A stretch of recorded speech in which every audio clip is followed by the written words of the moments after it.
2015 May 7-ാം തീയതി വ്യാഴാഴ്ചയാണ്. 1190 മെയ്യുടെ മാസം 23-ാം തീയതി കേട്ടോ. ഇന്നത്തെ വാർത്ത എന്ന് പറയുന്നത് നമുക്ക് എല്ലാവർക്കും ഊഹിക്കാവുന്നതേ ഉള്ളൂ. നമ്മുടെ സൽമാൻ ഖാന്റെ തടവിനെ കുറിച്ചുള്ള ശിക്ഷയെ കുറിച്ചുള്ള ഒരു വാർത്തയാണ്. മാതൃഭൂമി അത് തലക്കെട്ടായിട്ട് കൊടുത്തിരിക്കുന്നത് സൽമാൻ ഖാൻ അഴി എണ്ണും എന്ന് പറഞ്ഞിട്ടാണ് കേട്ടോ. നേരെ മറിച്ച് മനോരമയിൽ അത് സൽമാൻ എന്നുള്ള പേര് സെൽമാൻ എന്ന് പറഞ്ഞിട്ടാണ് ഈ ഒരു വാർത്തയ്ക്ക് തലക്കെട്ട് കൊടുത്തിരിക്കുന്നത് മനോരമ. നമുക്ക് മാതൃഭൂമിയിലെ വാർത്തയിലേക്ക് കിടക്കാം. 5 വർഷം കഠിന തടവ്, 2 ദിവസം ഇടക്കാല ജാമ്യം. അദ്ദേഹത്തിന്റെയും അതുപോലെ തന്നെ അദ്ദേഹത്തിന്റെ അച്ഛന്റെയും അമ്മയുടെയും ഫോട്ടോ ആണ് സൈഡിലായിട്ട് കാണുന്നത്. വാർത്തയിലേക്ക് കിടക്കാം. 13 കൊല്ലം മുൻപ് മദ്യപിച്ച് വാഹനം ഓടിച്ച് നടപ്പാതയിൽ ഉറങ്ങിക്കിടന്നവരെ ഇടിച്ചു തെറിപ്പിച്ച് ഒരാളുടെ മരണത്തിനിടയാക്കിയ കേസിൽ ബോളിവുഡ് താരം സൽമാൻ ഖാന് 5 വർഷം കഠിന തടവ്, മനഃപൂർവ്വമല്ലാത്ത നരഹത്യക്കാണ് ശിക്ഷ. മുംബൈ സെഷൻസ് കോടതിയാണ് ബുധനാഴ്ച 1:45 ശിക്ഷ വിധിച്ചത്. വൈകിട്ടോടെ മുംബൈ ഹൈക്കോടതി 2 ദിവസത്തെ ഇടക്കാല ജാമ്യം അനുവദിച്ചു. അപകടം നടക്കുമ്പോൾ വാഹനം ഓടിച്ചിരുന്നത് സൽമാനാണെന്ന് തെളിഞ്ഞതായി ജഡ്ജി DW ദേശ്പാണ്ഡെ പറഞ്ഞു. താനാണ് വാഹനം ഓടിച്ചിരുന്നതെന്ന് മൊഴി നൽകിയ അശോക് സിംഗിനെതിരെ നടപടിയെടുക്കാൻ കോടതി നിർദ്ദേശിച്ചു. അതായത് സൽമാന്റെ ഡ്രൈവറാണ് അശോക് സിംഗ്. അദ്ദേഹമാണ് പെട്ടെന്ന് എന്താ പറയുക, കേസിൽ ട്വിസ്റ്റ് എന്നൊക്കെ പറയില്ലേ, അങ്ങനെ ആവുന്ന രീതിയിൽ അദ്ദേഹമാണ് വണ്ടി ഓടിച്ചിരുന്നതെന്ന് മൊഴി നൽകിയിരുന്നു. അദ്ദേഹത്തിനെതിരെ നടപടിയെടുക്കാൻ കോടതി നിർദ്ദേശിക്കേണ്ടായി. പ്രതിഭാഗം ഹാജരാക്കിയ ഏക സാക്ഷിയാണ് അശോക് സിംഗ്. മണിക്കൂറുകളോളം പ്രതിക്കൂട്ടിൽ നിന്ന് സൽമാൻ കണ്ണീരോടെയാണ് വിധി കേട്ടത്. ഒന്നും പറയാനാകാതെ സഹോദരിമാരായ അർപ്പിതയുടെയും അൽവിരയുടെയും അരികിലേക്ക് അദ്ദേഹം മാറി നിന്നു. സഹോദരൻ അർബാസ് ഖാനും കോടതി മുറിയിൽ ഉണ്ടായിരുന്നു. വിധി വന്ന് മിനിറ്റുകൾക്കകം പോലീസ് സൽമാനെ അറസ്റ്റ് ചെയ്ത് ആർദർ റോഡ് ജയിലിലേക്ക് മാറ്റി. 2000 രൂപയുടെ ബോണ്ടിലും അത്ര തന്നെ തുകയുടെ ഉറപ്പിലുമാണ് ഹൈക്കോടതിയുടെ ജാമ്യം. 2 ദിവസത്തെ ജാമ്യമാണ് അനുവദിച്ചിരിക്കുന്നത്. അതുകൊണ്ട് തന്നെ നാളെയാണ് അദ്ദേഹത്തിന്റെ ജാമ്യം പൂർത്തിയാകുന്നത് കേട്ടോ. 304 പ്രകാരമുള്ള കൂടിയ ശിക്ഷയായ 10 വർഷം തടവ് തന്നെ പ്രതിക്ക് നൽകണമെന്ന് പബ്ലിക് പ്രോസിക്യൂട്ടർ പ്രദീപ് ഖരാട്ട് വാദിച്ചു. എന്നാൽ സൽമാൻ മനുഷ്യ നന്മയ്ക്കായുള്ള പല കാര്യങ്ങളും ചെയ്തിട്ടുണ്ടെന്നും അപകടത്തിൽ മരിച്ചയാളുടെ കുടുംബത്തിനും പരിക്കേറ്റവർക്കും മറ്റുമായി 19 ലക്ഷത്തോളം രൂപ നഷ്ടപരിഹാരം നൽകിയിട്ടുണ്ടെന്നും ചൂണ്ടിക്കാട്ടിയ പ്രതിഭാഗം അഭിഭാഷകൻ തന്റെ കക്ഷിക്ക് കുറഞ്ഞ ശിക്ഷ നൽകണമെന്നും അപേക്ഷിച്ചു. ഈ അപേക്ഷ കൂടി പരിഗണിച്ചാണ് സൽമാനുള്ള ശിക്ഷ 5 വർഷമായി കുറച്ചത് എന്നാണ് വാർത്തയിൽ പറയുന്നത്. ലൈസൻസ് ഇല്ലാതെ സൽമാൻ മദ്യലഹരിയിലായിരുന്നുവെന്ന് ഒപ്പമുണ്ടായിരുന്ന അംഗരക്ഷകനും പോലീസ് കോൺസ്റ്റബിളുമായ രവീന്ദ്ര പാട്ടീൽ മൊഴി നൽകി. വണ്ടി ഓടിക്കരുതെന്ന് താക്കീത് നൽകിയിട്ടും അത് കേൾക്കാതെ അതിവേഗത്തിൽ വണ്ടി ഓടിച്ചു എന്ന ഇദ്ദേഹത്തിന്റെ മൊഴിയാണ് കേസിൽ നിർണായകമായത്. പ്രോസിക്യൂഷന്റെ പ്രധാന വാദവും ഇത് തന്നെയായിരുന്നു. കേസിൽ 28 സാക്ഷികളെ വിസ്തരിച്ചു എന്നാണ്. ശരിക്കും ഡീറ്റെയിൽ ആയിട്ടുള്ള റിപ്പോർട്ട് തന്നെയാണ് കൊടുത്തിരിക്കുന്നത്. ഇതാണ് ഒരു പ്രധാനപ്പെട്ട വാർത്തയായിട്ട് വന്നിരിക്കുന്നത്. പക്ഷേ അദ്ദേഹത്തിന്റെ ഇപ്പോൾ ഈ ജയിലിൽ പോകുന്ന കാരണം ഏകദേശം 200 കോടിയോളം രൂപയുടെ നഷ്ടമാണ് ബോളിവുഡ് രംഗത്ത് ഉണ്ടാകാൻ പോകുന്നതെന്ന് പറഞ്ഞിട്ടുള്ള ഒരു വാർത്തയും കൂടെ ഉണ്ട് കേട്ടോ. ഞാൻ പേപ്പർ ഒന്ന് വായിച്ചപ്പോൾ കണ്ടതാണ്. 200 കോടി രൂപയുടെ നഷ്ടമാണ് സിനിമാ രംഗത്ത് ഉണ്ടാവാൻ പോകുന്നത്. അദ്ദേഹത്തെ പ്രതീക്ഷിച്ചുകൊണ്ട് ഒത്തിരി ഫിലിംസിനൊക്കെ കരാർ സൈൻ ചെയ്തിട്ടുണ്ട്. പക്ഷെ അതൊക്കെ ഇനി എന്താ പറയുക, ഒരു തൽക്കാലം ഒരു 5 വർഷത്തെ ഗ്യാപ്പിൽ അല്ലെങ്കിൽ പരോളിന്റെ സമയത്തൊക്കെ ആയിരിക്കും. ഇപ്പൊ സഞ്ജയ് ദത്തൊക്കെ ചെയ്യുന്ന പോലെ ആയിരിക്കും അദ്ദേഹത്തിന്റെ ഫിലിംസ് ഇനി നമുക്ക് ഇതുണ്ടാവുക. അടുത്ത വാർത്തയിലേക്ക് കിടക്കാം. നികുതികൾ ഒരു കുടക്കീഴിൽ ബിൽ ലോക്സഭ പാസാക്കി. അതായത് ഒറ്റ നികുതി ഒറ്റ വിപണി എന്ന് പറയുന്ന ഒരു വാർത്തയാണ് അടുത്തതായിട്ട് നോക്കാം. രാജ്യമൊട്ടാകെ ഏകീകൃത നികുതി ഘടന ലക്ഷ്യമിടുന്ന ചരക്ക് സേവന നികുതി ബിൽ, അതായത് GST ലോക്സഭയുടെ അംഗീകാരം. പ്രതിപക്ഷം കൊണ്ടുവന്ന ഒട്ടേറെ ഭേദഗതികൾ വോട്ടിനിട്ട് തള്ളിയാണ് 122ാം ഭരണഘടനാ ഭേദഗതിയായ ബിൽ പാസാക്കിയത്. 2016 ഏപ്രിൽ 1 പുതിയ നികുതി ഘടന നിലവിൽ വരും. പുതിയ നികുതി വന്നാൽ എന്ന് പറഞ്ഞിട്ട് കുറച്ച് പോയിന്റ്സ് കൊടുത്തിട്ടുണ്ട്. മദ്യം പരിധിക്ക് പുറത്തായിരിക്കും. പെട്രോളിയം ഉൽപ്പന്നങ്ങൾ തൽക്കാലം അകത്ത്. സ്വതന്ത്ര ഇന്ത്യയിലെ ഏറ്റവും വലിയ നികുതി പരിഷ്കാരമായിരിക്കും അത്. DGP നിരക്കിൽ 1% സംഭാവന. 15ഓളം കേന്ദ്ര സംസ്ഥാന നികുതികൾ GSTയിൽ ലയിക്കും എന്നും പറയുന്നു. സാധന വിലയും നികുതി ഭാരവും കുറയ്ക്കുമെന്നും പ്രതീക്ഷയുണ്ട് കേട്ടോ. ചരക്ക് ഗതാഗത കമ്പനികൾക്ക് വൻ നേട്ടം. കയറ്റുമതിയിൽ 10% വരെ വളർച്ച പ്രതീക്ഷയാണ്. ഒരേ ഉൽപ്പന്നങ്ങൾക്ക് ഒന്നിലധികം നികുതി വേണ്ട, അതായത് ഒറ്റ നികുതി. രാജ്യമൊട്ടാകെ ഒറ്റ നികുതിയാണ് ലക്ഷ്യമിടുന്നത് ഈ GST എന്ന് പറയുന്ന സമ്പ്രദായം കൊണ്ട്. അതിർത്തിയിലെ നികുതി നൂലാമാലകൾ ഇല്ലാതാകും എന്നും പറയുന്നു. ഇനി ഓർമ്മയാകുന്ന നികുതികൾ എന്ന് പറഞ്ഞ് കുറച്ച് കൊടുത്തിട്ടുണ്ട് കേട്ടോ. അതായത് 15ഓളം നികുതികളും തീരുവകളും ഇല്ലാതാകും. ആഡംബര വസ്തുക്കൾക്ക് മേൽ സംസ്ഥാനങ്ങൾ ചുമത്തുന്ന നികുതി, സിനിമ, സീരിയൽ എന്നിവയ്ക്ക് സംസ്ഥാനങ്ങൾ ചുമത്തുന്ന വിനോദ നികുതി, അതേസമയം തദ്ദേശ സ്ഥാപനങ്ങൾ ചുമത്തുന്ന വിനോദ നികുതി GSTയിൽ ഒഴിവാകില്ല എന്നും പറയുന്നു. ഒരു ഉൽപ്പന്നത്തിന്റെ കൈമാറ്റം നടക്കുമ്പോൾ ഓരോ ഘട്ടത്തിലും ചുമത്തുന്ന മൂല്യവർദ്ധിത നികുതി, അതായത് ഓരോ സെക്ഷനിലും ഉണ്ടാകുന്ന വാറ്റ് ഒക്കെ ഒഴിവാകും. കടപ്പത്രങ്ങൾ, നിക്ഷേപ സർട്ടിഫിക്കറ്റുകൾ തുടങ്ങിയവ കൈമാറ്റം ചെയ്യുമ്പോൾ ചുമത്തുന്ന കേന്ദ്ര നികുതിയായ സെക്യൂരിറ്റി കൈമാറ്റ നികുതി ഇതൊന്നും ഉണ്ടാവില്ല എന്നാണ് പറയുന്നത്. 2000 ഏപ്രിൽ 1 നിലവിൽ വന്ന മൂല്യവർദ്ധിത നികുതിയുടെ ആദ്യ രൂപമായ സെൻവാറ്റും ഇതോടുകൂടെ ഇല്ലാതാകും എന്നാണ് പറയുന്നത്. ഇതൊക്കെയാണ് ഓർമ്മയാകുന്ന നികുതികൾ എന്ന് പറഞ്ഞു വന്നിരിക്കുന്നത്. ഇതാണ് മറ്റൊരു പ്രധാനപ്പെട്ട വാർത്തയായിട്ട് പത്രങ്ങളെല്ലാം തന്നെ റിപ്പോർട്ട് ചെയ്തിരിക്കുന്നത്. അതുപോലെ തന്നെ കഴിഞ്ഞ ദിവസം അറസ്റ്റിലായ മാവോവാദി നേതാക്കളെ കുറിച്ചുള്ള ഒരു വാർത്തയും കൂടിയുണ്ട്. രൂപേഷും സംഘവും 10 ദിവസം പോലീസ് കസ്റ്റഡിയിൽ എന്ന് പറയുന്ന വാർത്തയാണ് കേട്ടോ. കേരളത്തിലെ മാവോയിസ്റ്റ് തീവ്രവാദ പ്രവർത്തനങ്ങളുടെ മുഖ്യ സൂത്രധാരൻ രൂപേഷ്, ഭാര്യ ഷൈന എന്നിവരടക്കം ജുഡീഷ്യൽ കസ്റ്റഡിയിൽ കഴിഞ്ഞ 5 പേരെയും ജില്ലാ കോടതി ചോദ്യം ചെയ്യാൻ 10 ദിവസത്തേക്ക് പോലീസ് കസ്റ്റഡിയിൽ വിട്ടു.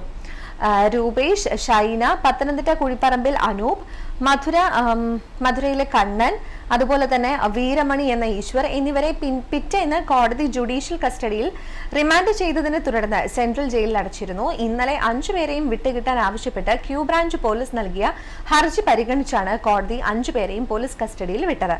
പ്രതികൾ കുറ്റവാളികളല്ലെന്നും വിദ്യാഭ്യാസമുള്ളവരും അവരുടെ കാഴ്ചപ്പാടിലൂടെ സാമൂഹിക മാറ്റത്തിന് ശ്രമിക്കുന്നവരുമാണെന്നും 5 പേരെയും പോലീസ് കസ്റ്റഡിയിൽ വിട്ടു നൽകി ജഡ്ജി പറഞ്ഞു എന്നും പറയുന്ന ഒരു വാർത്തയാണുള്ളത്. ഇതാണ് മറ്റൊരു പ്രധാനപ്പെട്ട വാർത്തയായിട്ട് എല്ലാ പത്രങ്ങളും തന്നെ കൊടുത്തിരിക്കുന്നത്. ഇനി നമുക്ക് ഇന്നത്തെ എഡിറ്റോറിയലിലേക്ക് പോവാം. ഇന്നത്തെ മനോരമയിൽ കൊടുത്തിരിക്കുന്ന എഡിറ്റോറിയൽ എന്ന് പറയുന്ന സൽമാൻ ഖാന്റെ അറസ്റ്റുമായി സംബന്ധിക്കുന്ന ഒന്ന് തന്നെയാണ് കേട്ടോ. നീതി തന്നെ സൂപ്പർ താരം എന്നാണ് ഈ എഡിറ്റോറിയലിന് നൽകിയിരിക്കുന്നത്, ഈ ലേഖനത്തിന് നൽകിയ തലക്കെട്ട്. അതായത് സൽമാൻ ഖാന്റെ ശിക്ഷ നൽകുന്ന പാഠങ്ങൾ എന്ന് പറഞ്ഞിട്ടും കൂടിയാണ് ഈ ലേഖനം. നമുക്ക് നോക്കാം. നിരത്തിലെ ചക്രവർത്തിമാരെ പോലെ വാഹനം ഓടിക്കുന്നവരിൽ പേടി ജനിപ്പിക്കും വിധം ശിക്ഷാ നിയമങ്ങൾ പരിഷ്കരിക്കണമെന്ന് പാർലമെന്റിനോട് സുപ്രീം കോടതി നിർദ്ദേശിച്ചത് ഈ കഴിഞ്ഞ മാർച്ച് അവസാനമാണ്.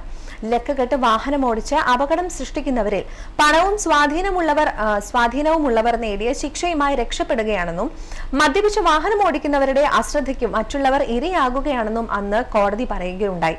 മദ്യപിച്ച് വാഹനം ഓടിച്ച് ഒരാളുടെ മരണത്തിനിടയാക്കിയ കേസിൽ ബോളിവുഡ് നടൻ സൽമാൻ ഖാനെ ദക്ഷിണ മുംബൈയിലെ സെഷൻസ് കോടതി 5 വർഷത്തെ തടവിന് ഇന്നലെ ശിക്ഷിച്ചപ്പോൾ അത് സുപ്രീം കോടതിയുടെ ആശങ്കയ്ക്കുള്ള ഉചിതമായ പ്രതികരണമായി തീരുന്നു. എത്ര ഉന്നതനാണെങ്കിലും നീതിയുടെ കൈകൾ വെറുതെ വിടില്ലെന്ന് ജനങ്ങൾക്കുള്ള ഉറപ്പും എന്നാണ് പറയുന്നത്. സൽമാൻ ഖാൻ ആ സമയത്ത് മദ്യപിച്ചിരുന്നു.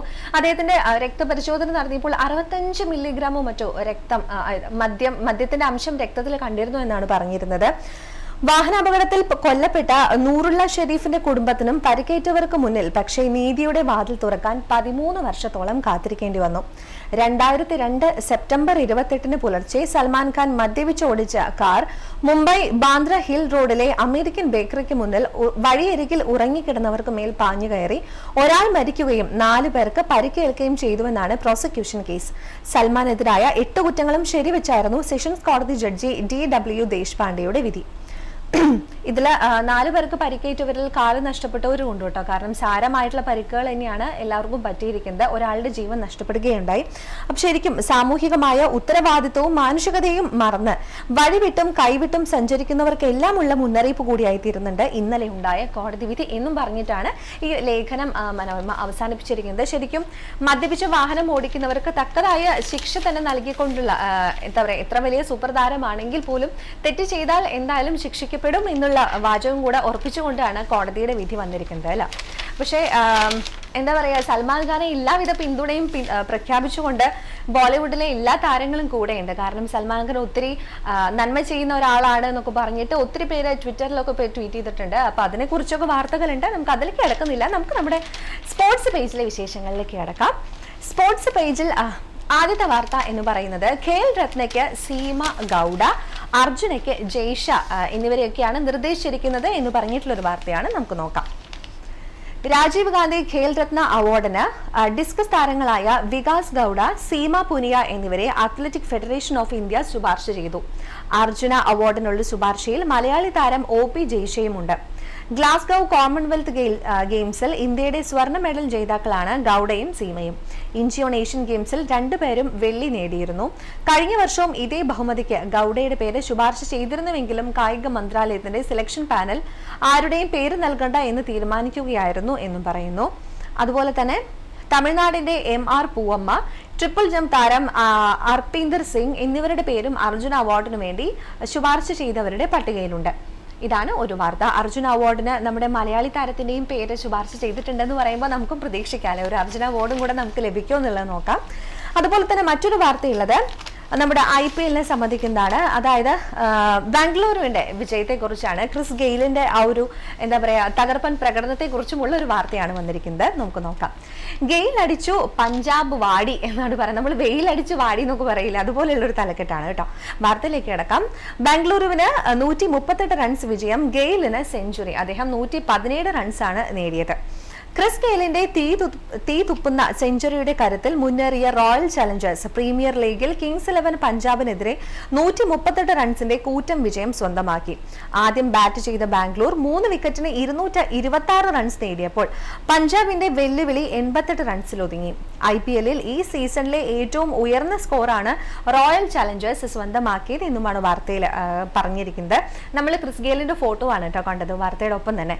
അതുപോലെ തന്നെ മറ്റൊരു വാർത്തയുള്ളത് IOA അതായത് ഇന്ത്യൻ ഒളിമ്പിക് അസോസിയേഷൻ പ്രസിഡന്റിന് എതിരെ കൂടുതൽ സംഘടനകൾ എന്ന് പറഞ്ഞിട്ടുള്ള ഒരു വാർത്തയാണ്. നോക്കാം. Indian Olympic association president N രാമചന്ദ്രനെതിരെ കലാപ കൊടി ഉയർത്തി കൂടുതൽ സംഘടനകൾ രംഗത്തെത്തി. രാമചന്ദ്രനെ പുറത്താക്കാനുള്ള അവിശ്വാസ പ്രമേയം അവതരിപ്പിക്കാൻ പ്രത്യേക ജനറൽ ബോഡി യോഗം വിളിക്കണമെന്നാവശ്യപ്പെട്ട് ബാഡ്മിന്റൺ അസോസിയേഷൻ, മോഡേൺ പെന്റാലൻ അസോസിയേഷൻ എന്നിവ IOAക്ക് കത്തെഴുതി. ബീഹാർ, ഉത്തർപ്രദേശ് ഒളിമ്പിക് അസോസിയേഷനുകളും സമാന ആവശ്യമുയർത്തിയതോടെ IOA തലപ്പത്ത് രാമചന്ദ്രന്റെ നിലനിൽപ്പ് പരുങ്ങലിലായി എന്ന് പറയുന്ന ഒരു വാർത്തയുണ്ട്. ഉത്തർപ്രദേശ് ഒളിമ്പിക് അസോസിയേഷൻ പ്രസിഡന്റും ഒക്കെയാണ് ആവശ്യപ്പെട്ടിരിക്കുന്നത് കേട്ടോ. ബീഹാർ, ഉത്തർപ്രദേശ് ഒളിമ്പിക് അസോസിയേഷനുകളും സമാന ആവശ്യം ഉയർത്തിയിട്ടുണ്ട്. അതുകൊണ്ടാണ് അദ്ദേഹത്തിന് എന്താ പറയുക പ്രസിഡന്റ് സ്ഥാനത്തിനെതിരെ കൂടുതൽ സംഘടനകൾ ശക്തമായിട്ട് രംഗത്തെത്തിയിരിക്കുന്നത് എന്ന് പറഞ്ഞിരിക്കുന്നത് വാർത്തയിൽ. അതുപോലെ തന്നെ മറ്റൊരു വാർത്തയുള്ളത് ടെവസ് വീരഗാഥ എന്ന് പറയുന്ന ഒരു വാർത്തയാണ്. അതായത് കാർലോസ് ടെവസിന്റെ ആഹ്ലാദം എന്ന് പറഞ്ഞിട്ടൊരു ഫോട്ടോയും കൂടെ കൊടുത്തിട്ടുണ്ട് കേട്ടോ. വാർത്തയിലേക്ക് നമുക്കൊന്ന് കിടക്കാം. അർജന്റീനക്കാരൻ കാർലോസ് ടെവസിനെ ടീമിലെടുത്തതിന് ഇറ്റാലിയൻ ക്ലബ് യുവൻസ് മുടക്കിയത് ഏകദേശം 75 കോടി രൂപയാണ്. സ്പാനിഷ് ക്ലബ് റയൽ മഡ്രിഡ് അവരുടെ മെഗാ സൂപ്പർ താരങ്ങളായ ക്രിസ്ത്യാനോ റൊണാൾഡോ, ഗെറത്ത് ബെയിൽ എന്നിവരുമായി ചിലവഴിക്കുന്ന പണവുമായി താരതമ്യം ചെയ്യുമ്പോൾ വളരെ ചെറിയ തുക. പക്ഷേ ക്രിസ്ത്യാനോയുടെയും ബെയിലിന്റെയും കാലുകളേക്കാൾ വിലയുണ്ട് ടെവസിന്റെ ബൂട്ടുകൾക്കെന്ന് ഇപ്പോൾ വ്യക്തം. കരിയറിലെ ഏറ്റവും മികച്ച ഫോമിൽ കളിക്കുന്ന ടെവസിന്റെ പെനാൽറ്റി സ്പോട്ട് കിക്ക് റയൽ മഡ്രിഡിന്റെ വല കുലുക്കിയപ്പോൾ ഏറെ കാലത്തിന് ശേഷം ഇറ്റാലിയൻ ക്ലബ് യുവൻസ് എത്തിച്ചേർന്നത് യൂറോപ്യൻ ഫുട്ബോളിന്റെ കിരീട സ്വപ്നങ്ങളിലേക്കാണ് എന്നും പറയുന്നു. അപ്പൊ എന്തായാലും ടെവസിന്റെ വീരഗാഥ എന്ന് പറയുന്നത് അദ്ദേഹത്തിന്റെ 2 ഗോളിനെ കുറിച്ചുള്ള വാർത്തയും കൂടിയാണ് കേട്ടോ. ടെവസിന്റെ മികവിൽ യുവൻസിന് വിജയം. യുവൻസ് 2ഉം റയൽ മഡ്രിഡ് 1 ഗോളുമാണ് നേടിയത്. ഗോൾ അടിച്ചതും വഴിയൊരുക്കിയതും ടെവസ് ആയിരുന്നു. യുവയുടെ ആദ്യ ഗോൾ മുൻ റയൽ താരം മെറാത്തയുടേത്. അതുപോലെ തന്നെ സെമി 2ാം പാദം 13-നാണ് നടക്കാൻ പോകുന്നത് എന്ന് പറയുന്ന ഒരു വാർത്തയാണ് മറ്റൊരു പ്രധാനപ്പെട്ട വാർത്തയായിട്ട് സ്പോർട്സ് പേജിൽ നിൽക്കുന്നത്. ഇനി അടുത്തതായിട്ട് നമ്മൾ കടക്കുന്നത് നമ്മുടെ സ്വന്തം പ്രവാസ ലോകത്തെ വിശേഷങ്ങളിലേക്കാണ്. ഇന്നത്തെ ഗൾഫ് വിശേഷങ്ങളിലേക്ക് നമുക്ക് കടക്കാം. ഗൾഫിൽ എന്താ പറയാ കാലിക്കറ്റ് സർവകലാശാലയുടെ പരീക്ഷയെ സംബന്ധിച്ച് ഇവിടെ ഗൾഫിലെ പുതിയ സ്ഥലത്ത് പരീക്ഷ ഒരുക്കുന്നു. അതിനെക്കുറിച്ചുള്ള കുറച്ച് ആശങ്കകളൊക്കെ പങ്കുവച്ചിട്ടുകൊണ്ടുള്ള ഒരു വാർത്തയാണ്. ഗൾഫിൽ പുതിയ സ്ഥലത്ത് പരീക്ഷ ആശങ്ക തീരാതെ വിദ്യാർത്ഥികൾ. ഗൾഫിൽ പരീക്ഷ എഴുതാൻ സൗകര്യം ഒരുക്കുമെന്ന വാഗ്ദാനം നടപ്പാക്കുന്നതിന് ഒട്ടേറെ തടസ്സങ്ങൾ എന്നുമാണ് വാർത്തയിൽ പറയുന്നത്. നമുക്ക് നോക്കാം. ഹൈക്കോടതി വിധിയെ തുടർന്ന് കാലിക്കറ്റ് സർവകലാശാല ഗൾഫിൽ അടച്ചുപൂട്ടിയ 24 വിദൂര വിദ്യാഭ്യാസ കൗൺസിലിംഗ് സെന്ററുകളിലെ വിദ്യാർത്ഥികൾക്ക് അവിടെ പുതിയ സ്ഥലത്ത് പരീക്ഷ നടത്താൻ സിൻഡിക്കേറ്റ് തീരുമാനിച്ചു. മുസ്ലിം ലീഗ് അംഗങ്ങൾ ഭൂരിപക്ഷം ഉപയോഗിച്ച് കൈക്കൊണ്ട തീരുമാനത്തെ കോൺഗ്രസിലെയും CPM-ലെയും അംഗങ്ങൾ എതിർത്തു. ഹൈക്കോടതിയിൽ നിന്നും പ്രത്യേക അനുമതി വാങ്ങാതെ ഗൾഫിൽ പരീക്ഷ നടത്തുന്നത് കോടതിയെ ലക്ഷ്യമാകുമെന്ന് PM Niyas, CO Joshi, PK Supran, doctor KM Naseer, അതുപോലെ CR മുരുകൻ, ബാബു കെ വിശ്വനാഥ് എന്നിവർ വാദിച്ചു. 1 മണിക്കൂർ നീണ്ട ചർച്ചയ്ക്കൊടുവിൽ ഇവരുടെ വിയോജിപ്പോടെയാണ് തീരുമാനം. അതേസമയം ഹൈക്കോടതി വിധി മറികടന്ന് സിൻഡിക്കേറ്റ് കൈക്കൊണ്ട തീരുമാനത്തിന് സാധുതയുണ്ടോ എന്ന കാര്യത്തിൽ ആശയക്കുഴപ്പം നിലനിൽക്കുന്നു. രക്ഷിതാക്കൾക്കും വിദ്യാർത്ഥികൾക്കും ഇക്കാര്യത്തിൽ ആശങ്കയുണ്ട്. ഗൾഫിൽ പരീക്ഷ എഴുതാൻ സൗകര്യം ഒരുക്കുമെന്ന് പറയുമ്പോഴും എവിടെ, എപ്പോൾ, എങ്ങനെ തുടങ്ങിയ ചോദ്യങ്ങൾ ഇപ്പോഴും ഉയർന്നുകൊണ്ടിരിക്കുകയാണ് എന്നൊരു വാർത്തയാണ് കേട്ടോ. കാരണം പുതിയ സ്ഥലം ഉണ്ടെന്ന് പറയുന്നു, പക്ഷെ എവിടെയാണ് എന്നുള്ളതിൽ വ്യക്തമായിട്ടുള്ള, അതുപോലെ എപ്പോഴാണ് എക്സാം നടക്കുന്നത് എന്നുള്ള കാര്യത്തിലൊന്നും വ്യക്തമായിട്ടുള്ള ഒരു ധാരണ നൽകാനായിട്ട് കാലിക്കറ്റ് യൂണിവേഴ്സിറ്റി അധികൃതർക്ക് ഇതുവരെയായിട്ടും സാധിച്ചിട്ടില്ല എന്നാണ് പറയുന്നത്.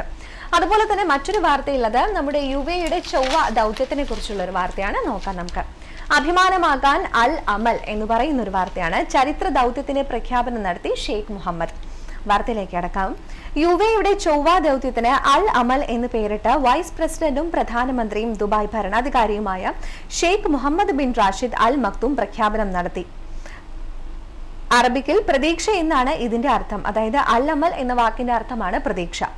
തലമുറകൾക്ക് പ്രതീക്ഷ നൽകുന്ന വൻ ദൗത്യമാണിത്. രാഷ്ട്രപിതാവ് ഷെയ്ഖ് സയ്യിദ് UAEക്ക് വികസന പ്രതീക്ഷകൾ സമ്മാനിച്ചപ്പോൾ മേഖലയ്ക്കാകെ UAE പ്രതീക്ഷയും ആത്മവിശ്വാസവും സമ്മാനിക്കുന്നതായും ഷെയ്ഖ് മുഹമ്മദ് പറഞ്ഞു. പദ്ധതിക്ക് എന്ത് ചിലവ് വരുമെന്ന് ഒരാൾ എന്നോട് ചോദിച്ചു. എന്നാൽ അത് ചെലവല്ല, നിക്ഷേപമാണെന്നായിരുന്നു എന്റെ മറുപടി. പഠന കേന്ദ്രവും പരീക്ഷാശാലയും സാങ്കേതിക വിദഗ്ധരുമെല്ലാം ഉൾപ്പെടുന്ന വൻ സംരംഭമാണിത്. ഗുരുത്വാകർഷണം, നക്ഷത്ര സമൂഹം എന്നിവയെക്കുറിച്ചും സൗരയൂഥ രഹസ്യങ്ങളെക്കുറിച്ചുമുള്ള പഠന ഗവേഷണങ്ങളും ഇതോടൊപ്പം യാഥാർത്ഥ്യമാകും. ഈ ദൗത്യം തുടക്കം മാത്രമാണെന്നും ഷെയ്ഖ് മുഹമ്മദ് വ്യക്തമാക്കി എന്നാണ് പറയുന്നത്. അതുപോലെ തന്നെ മറ്റൊരു വാർത്തയുള്ളത് കുടിവെള്ള ടാങ്കറിൽ ഇന്ധനം നിറച്ചുകൊണ്ടുള്ള ഒരു വാഹനത്തെ കുറിച്ചാണ്. അതിന്റെ ഡ്രൈവർ പിടിയിലായി എന്ന് പറഞ്ഞിട്ടുള്ള ഒരു വാർത്തയും കൂടിയുണ്ട്. കുടിവെള്ള ടാങ്കറിൽ ഇന്ധനം കടത്തുന്നത് ചില റോഡുകളിലെ വിലക്ക് മറികടക്കാൻ വേണ്ടിയിട്ടുമാണ് എന്നാണ് പറയുന്നത്. നമ്മുടെ ദുബായിലാണ് കേട്ടോ വാർത്ത. നോക്കാം. കുടിവെള്ളം കൊണ്ടുപോകുന്ന വാഹനത്തിന്റെ ഇന്ധനം കടത്തിയ ഡ്രൈവറെ RTA പരിശോധന വിഭാഗം പിടികൂടി. ഗതാഗത കുരുക്കില്ലാതെ വേഗത്തിൽ ലക്ഷ്യസ്ഥാനത്ത് എത്താനാണ് വാഹനം മാറ്റിയതെന്ന് ആണ് ഡ്രൈവറുടെ വിശദീകരണം. ഇന്ധനം കൊണ്ടുപോകുന്ന ടാങ്കറുകൾക്ക് ചില റോഡുകളിൽ പ്രവേശിക്കുന്നതിന് എമിറേറ്റിൽ വിലക്കുണ്ട്. ഇത് മറികടക്കാനാണ് ഡ്രൈവർ കുടിവെള്ള ടാങ്കറിൽ ഇന്ധനം കയറ്റിയത്. റോഡ് ആൻഡ് ട്രാൻസ്പോർട്ട് അതോറിറ്റി അധികൃതർ നടത്തുന്ന സ്ഥിര പരിശോധനകൾക്കിടെയാണ് വാഹനം പിടികൂടിയത്. രാസലായനികളും അപകട സാധ്യതയുള്ള സാധനങ്ങളും കൊണ്ടുപോകുന്ന ചരക്ക് വാഹനങ്ങൾ നിർമ്മിച്ചിരിക്കുന്നത് പ്രത്യേക കവച സുരക്ഷിത രീതിയിലുമാണ്. തീപിടുത്തത്തിന് സാധ്യതയില്ലാത്ത വിധമാണ് ഇത്തരം വാഹനങ്ങളുടെ രൂപകൽപ്പന. പക്ഷേ എന്താ പറയാ, ഇന്ധനം പോലെയുള്ള അത്രയും ഹൈലി ഇൻഫ്ലേമബിൾ ആയിട്ടുള്ള വസ്തുക്കളൊക്കെ സാധാരണ കുടിവെള്ളം കൊണ്ടുപോകുന്ന ടാങ്കറിൽ കൊണ്ടുപോകാന്ന് പറയുമ്പോൾ അത്രത്തോളം ഒരു സുരക്ഷാ ഭീഷണിയും കൂടിയാണ് മുന്നോട്ട് വെക്കുന്നത്. അപ്പൊ എന്തായാലും ആ വണ്ടിയുടെ ഡ്രൈവറെ പിടികൂടി എന്ന് പറയുന്ന ഒരു വാർത്തയാണ്. അതുപോലെ തന്നെ മറ്റൊരു വാർത്തയുള്ളത് മാതൃഭൂമി റിപ്പോർട്ട് ചെയ്തിരിക്കുന്ന ഗൾഫ് വാർത്ത എന്ന് പറയുന്നത് ദുബായിൽ ഇലക്ട്രിക് ബസ് പരീക്ഷയോട്ടം തുടങ്ങി എന്ന് പറയുന്ന ഒരു വാർത്തയാണ് കേട്ടോ. അതായത് സ്മാർട്ട് വൽക്കരണത്തിലൂടെ ലാഭിക്കാനായത് 70 ലക്ഷം കടലാസുകൾ എന്നും വാർത്തയിൽ പറയുന്നു. നോക്കാം. എമിറേറ്റിലെ നിരത്തുകളിൽ ഇലക്ട്രിക് ബസ് പരീക്ഷണയോട്ടം തുടങ്ങി. റോഡ്സ് ആൻഡ് ട്രാൻസ്പോർട്ട് അതോറിറ്റി അൽ വാസൽ ഓഡിറ്റോറിയത്തിൽ സംഘടിപ്പിച്ച ചടങ്ങിൽ ചെയർമാൻ മത്താർ അൽ തായർ ബസിന്റെ ഉദ്ഘാടനം നിർവഹിച്ചു. ഗതാഗത രംഗത്ത് പരിസ്ഥിതി സൗഹൃദ നടപടികൾ മികച്ച രീതിയിൽ നടപ്പിലാക്കിയ സ്ഥാപനങ്ങൾക്കുള്ള പുരസ്കാര വിതരണ വേദിയിലായിരുന്നു ഉദ്ഘാടനം ഉണ്ടായിരുന്നത്. ഇന്ധന ഉപയോഗവും കാർബൺ ഡൈ ഓക്സൈഡ് ഉൽപാദനവും കുറയ്ക്കുക എന്ന ലക്ഷ്യത്തോടെയാണ് ദുബായിൽ ഇലക്ട്രിക് ബസ് പരീക്ഷിക്കുന്നത്. പരീക്ഷണം വിജയിച്ചാൽ കൂടുതൽ ബസ്സുകൾ രംഗത്തിറക്കും എന്ന് പറയുന്നു. അരമണിക്കൂർ കൊണ്ട് 80% ചാർജ് ചെയ്യാവുന്ന ബാറ്ററികളാണ് ബസ്സുകൾക്ക് ഉപയോഗിക്കുന്നത്. ഓരോ ചാർജിങ്ങിലൂടെ 200 കിലോമീറ്റർ ഓടാൻ കഴിയും. മണിക്കൂറിൽ 100 കിലോമീറ്റർ ആണ് പരമാവധി വേഗത എന്ന് പറയുന്ന ഒരു വാർത്തയാണ് അടുത്തതായിട്ട് ഗൾഫ് വാർത്തയായിട്ട് കൊടുത്തിരിക്കുന്നത്. അതുപോലെ തന്നെ മറ്റൊരു ഗൾഫ് വാർത്ത എന്ന് പറയുന്നത് ആശ്വാസ യോഗത്തിൽ നാടിനെ ഓർത്ത് നേപ്പാൾ അംബാസിഡർ വിതുമ്പി എന്ന് പറയുന്ന ഒരു വാർത്തയാണ്. അതായത് ഇവിടെ അബുദാബിയിൽ വെച്ചിട്ട് അദ്ദേഹം എത്തിയപ്പോൾ നടത്തിയ വാർത്താ സമ്മേളനത്തിനെ കുറിച്ചുള്ള ഒരു വാർത്തയാണ് കേട്ടോ. നേപ്പാളിന് സഹായം എത്തിക്കുന്നതിനായി അബുദാബി ഇന്ത്യൻ സോഷ്യൽ സെന്റർ വിളിച്ചു ചേർത്ത യോഗത്തിൽ നേപ്പാൾ അംബാസിഡർ ധനഞ്ജയ് ധ വിതുമ്പി ഭൂകമ്പത്തിൽ എല്ലാം തകർന്നടിഞ്ഞ നേപ്പാളിനെ സഹായിക്കാൻ അബുദാബിയിലെ നേപ്പാൾ എംബസിയിലേക്ക് കാരുണ്യഹസ്തവുമായി എത്തുന്നവരുടെ സ്നേഹ വായ്പിനെ കുറിച്ച് വിശദീകരിക്കുമ്പോഴായിരുന്നു നേപ്പാൾ സ്ഥാനപതി വികാരാധീനനായത്. സാധാരണക്കാർ മുതൽ വൻ വ്യവസായികൾ വരെ സഹായ വാഗ്ദാനവുമായി എംബസിയിൽ എത്തുന്നുണ്ടെന്ന് അദ്ദേഹം പറഞ്ഞു. കഴിഞ്ഞ ദിവസങ്ങളിൽ 30 ടൺ സാധനങ്ങൾ നേപ്പാളിലേക്ക് അയച്ചതിൽ 80% ഇന്ത്യക്കാരുടെ സംഭാവനയാണെന്നും അദ്ദേഹം വ്യക്തമാക്കി എന്നുമാണ് വാർത്തയിൽ പറയുന്നത്. ഇതൊക്കെയാണ് ഇന്നത്തെ പ്രധാനപ്പെട്ട വാർത്തകളായിട്ട് പത്രങ്ങളിൽ വന്നിരിക്കുന്നത്. ഒരു വിധത്തിലുള്ള എല്ലാ ഗൾഫ് വാർത്തകളും അതുപോലെ തന്നെ നാട്ടിലെ വിശേഷങ്ങളും സൽമാൻ ഖാന്റെ കോടതി വിധിയെക്കുറിച്ചുള്ള വാർത്തകളൊക്കെ നമ്മളൊന്ന് പങ്കുവച്ചു. ഇനി ഗുഡ് മോർണിംഗിന്റെ സമയം തീരുകയാണ്. നമുക്ക് നമ്മുടെ ഗോൾഡ് ആൻഡ് എക്സ്ചേഞ്ച് റേറ്റിലേക്ക് പോവാം. ഇന്നത്തെ എക്സ്ചേഞ്ച് റേറ്റ് എന്ന് പറയുന്നത് ഇത്തിരി കൂടുതലാണ് കേട്ടോ. 17 രൂപ 30 പൈസയാണ്. എനിക്കൊന്ന് ക്രൂഡ് ഓയിലിന്റെ വില കുറയുന്നതുകൊണ്ടാണ് എക്സ്ചേഞ്ച് റേറ്റ് കൂടുന്നത് അല്ലെ. രൂപയുടെ മൂല്യം കൂടിക്കൊണ്ടിരിക്കുകയാണ്. 17 രൂപ 30 പൈസയാണ് ഇന്നത്തെ എക്സ്ചേഞ്ച് റേറ്റ്. അതുപോലെ തന്നെ 24 ക്യാരറ്റ് സ്വർണ്ണത്തിന് ഇന്നത്തെ റേറ്റ്, രാവിലത്തെ റേറ്റ് എന്ന് പറയുന്നത് 143 ദിർഹം 25 ഫിൽസ് ആണ്. 22 ക്യാരറ്റ് സ്വർണ്ണത്തിന് 136 ദിർഹമാണ് ഇന്ന് രാവിലത്തെ റേറ്റ്. അങ്ങനെ ഒത്തിരി വിശേഷങ്ങളൊക്കെ ആയിട്ട് നമ്മുടെ ഗുഡ് മോർണിംഗിന്റെ സമയം കൂടെ അവസാനിച്ചാണ്. ഞാൻ നല്ലൊരു വാചകത്തോടു കൂടിയായിരുന്നു തുടങ്ങിയത് അല്ലെ. അതായത് എന്താ പറയാ, സംസാരത്തിലല്ല, സംസാരിക്കുന്ന കാര്യം പ്രാവർത്തികമാക്കി കാണിക്കുന്നതിലാണ് കാര്യം. അതായത് 1000 തവണ സംസാരിക്കുന്നതിനേക്കാളും അത് പ്രവർത്തിച്ചു കാണിക്കുന്നതിലാണ് കാര്യം. അതാണ് ഏറ്റവും നല്ലത് എന്ന് ഓർമ്മിപ്പിക്കുന്ന ഒരു വാചകവുമായിട്ടാണ് ഞാൻ തുടങ്ങിയത്. നമ്മുടെ ജീവിതത്തിലും ഈ ഒരു വാചകം പ്രാവർത്തികമാക്കാൻ സാധിക്കട്ടെ എന്ന് ആശംസിച്ചുകൊണ്ട്, അതിനോടൊപ്പം തന്നെ ഇന്നും നാളെയും വരാൻ പോകുന്ന ദിവസങ്ങളെല്ലാം തന്നെ നല്ല ദിനങ്ങളായിരിക്കട്ടെ എന്ന് ആശംസിച്ചുകൊണ്ട് നമുക്ക് അടുത്ത ദിവസം ഇതേ സമയം ഗുഡ് മോർണിംഗിലൂടെ വീണ്ടും കാണാം. അതുവരെ എല്ലാവർക്കും നന്ദി, നമസ്കാരം.